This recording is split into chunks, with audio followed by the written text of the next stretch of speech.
Alright, what's happening, y'all? It's your boy Rico coming with a quick report. Just wanted to update y'all on our cap space situation, how Ryan Fitzpatrick and William Jackson's contracts look, and why we're still able to go out there and potentially get a Kenny Golladay, an Anthony Harris, a Curtis Samuel, maybe even a combination of those three. Maybe like Curtis Samuel and Anthony Harris. Trey Boston is out there if we can't get an Anthony Harris, but we still have plenty of cap room to make big noise in this free agency and keep going the way that we're going. Also, be on the lookout for a William Jackson film session. I gotta do it, man. I'm so excited that we got him. I gotta push everything back a little bit, move everything back behind schedule a little bit, because I gotta get a William Jackson film session done. So stay on the lookout for that. But without further ado, let's get it.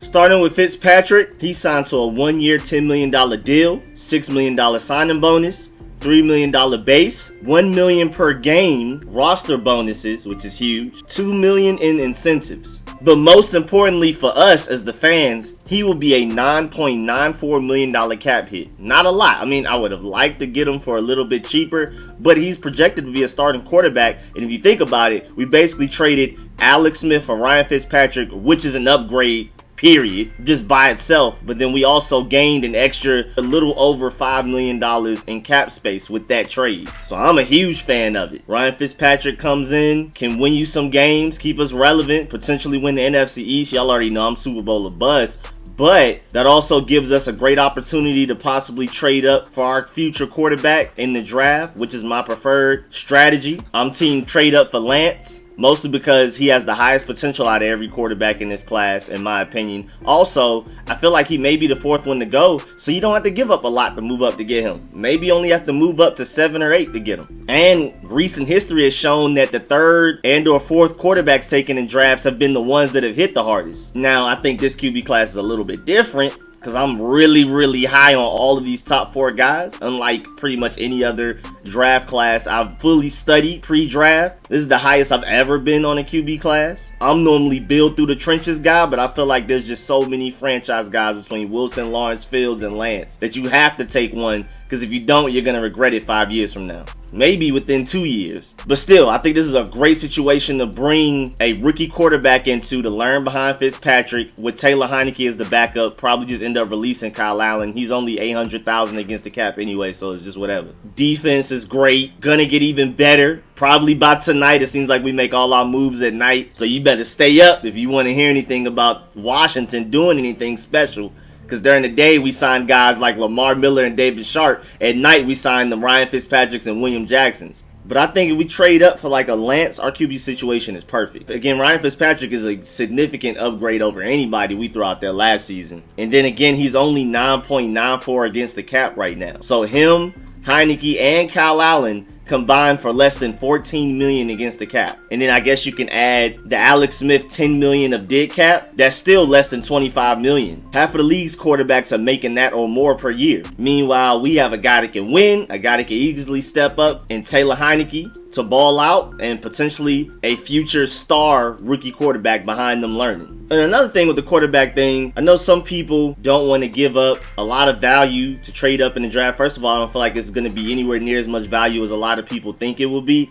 Also, we're filling in big needs through free agency, obviously. I think we're still going to get a receiver. I think we're going to get some type of safety. Maybe not Anthony Harris, but at least a Trey Boston, which is a big upgrade over what we had last season. So I feel like we're going to fix a lot of our holes through free agency alone. So it's not like we need to just have 15 draft picks. It seems like y'all just want to have huge positional battles all through training camp, having 5 tight ends compete against each other, like 20 receivers. But back to the main point, Fitzpatrick will be only a $9.94 million cap hit, which is huge. But you'll be surprised at this William Jackson cap hit, man. It's crazy. First of all, William Jackson's contract is over the course of 3 seasons, $40.5 million with a max value of $42 million.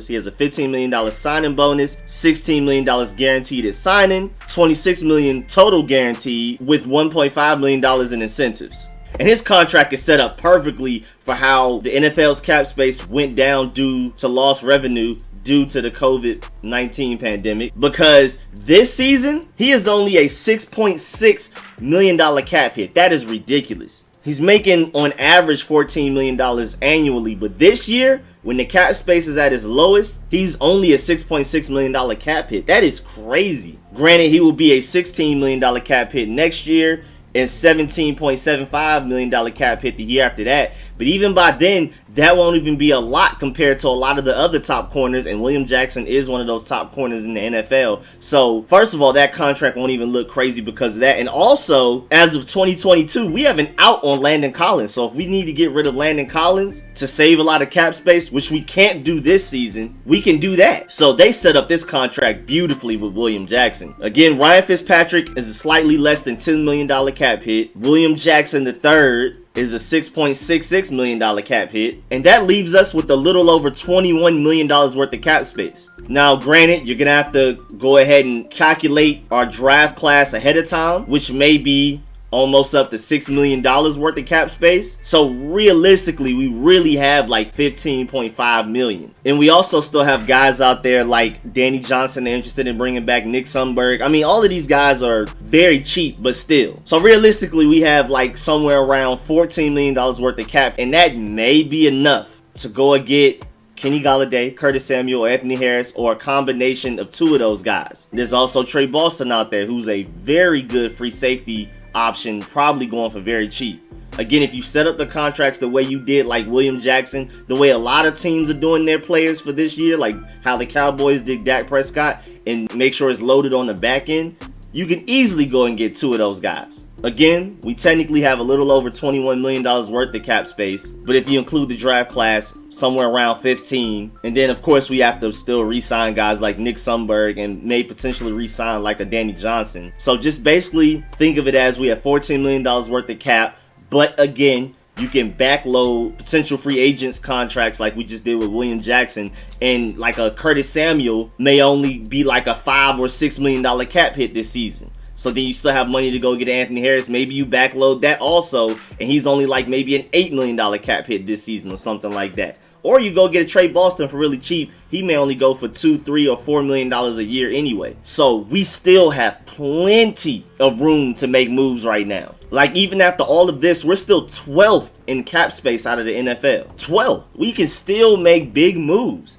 And by 4 p.m. today, anybody that's in the negative has to find a way to get out of it. The Bears, the Eagles, the Saints, and the Rams are in the negative, and by 4 p.m. today, you officially have to get out of that. Restructure guys, release guys, whatever. And I think what really helps us as far as like trying to still get a receiver and a safety, the market is dried up. A lot of teams that need a receiver and safety already got their guys. There's still a lot of talented guys out there in those respective positions. Receiver especially is super deep in the draft, so Kenny Golladay and Curtis Samuel can't be out here demanding big money because it doesn't seem like there's a lot of teams that want them, and then there's a lot of other options other than them specifically for us to go get for cheaper. So right now, I think we have the leverage on these guys, and I'm expecting us to get at least one of them. I honestly do. Wouldn't be shocked if we don't, but I really think we have a good chance at still getting a couple of more home run hitters in free agency. I mean, this wide receiver market is ugly right now. I mean, it's even reports coming out that the agents of these receivers are just like shocked that the receiver market is so dry right now. And the reason guys like Kenny Golladay and Curtis Samuel have not signed contracts yet is because no team out there is offering what they wanted or what they expected to get once this free agency period started. That's why they're playing it so slow. Nobody, including us and all of our competitors for their services, are offering them the money that they expected, that them and their agents expected. So again, we may be able to get these guys for cheaper than we originally should have, which is really exciting. Putting together a dynasty, y'all. But yeah, man, that's the end of this video. Please like it if you liked it. If you learned anything, please subscribe. If you haven't, hit the bell next to the subscription button so you get a notification every time I release a video like this one.